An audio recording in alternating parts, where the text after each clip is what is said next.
So in the Asia Maxima note, it is clearly indicating that they believe that despite the second wave, the equity markets will continue to rally on the reopening being so dynamic, as well as with the vaccines coming in on the way. So with that, obviously the governments and the central banks will remain quite hyper focused, is what they believe, on the deflationary impact of the lockdown.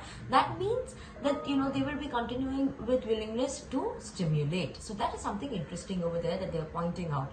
Now the base case they believe that will remain will be the dramatic policy response of COVID-19 in the G7 world, and in terms of the growing convergence of the fiscal as well as the monetary policy, that they said marks as a beginning of the end of the disinflationary era. Now the main risk that actually remains for the equity markets is what they see is in the coming quarters is the return of the V-shaped recovery expectation, leading to a yielding curve steepening, is what the note is clearly mentioning. Now obviously the key question will become that how Federal Reserve as well as the other G7 central banks actually respond to this market driven signals of a cyclical recovery.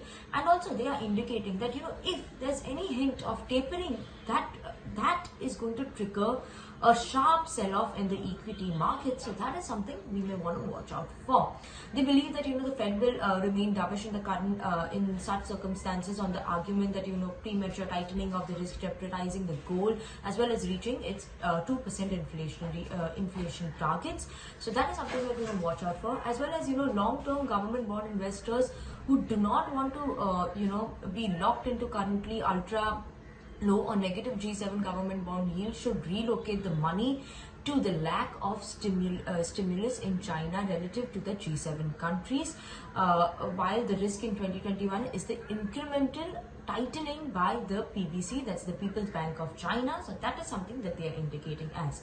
Now also in terms of gold and Bitcoin, they have become essential hedges against both obviously return of inflation as well as the currency disbursement and the resulting collapse of the dollar index, US dollar papers, as the Fed has become more extreme in efforts to reflate or even more a financer of the US Treasury. So the velocity will remain the key variable to monitor over here, according to the note.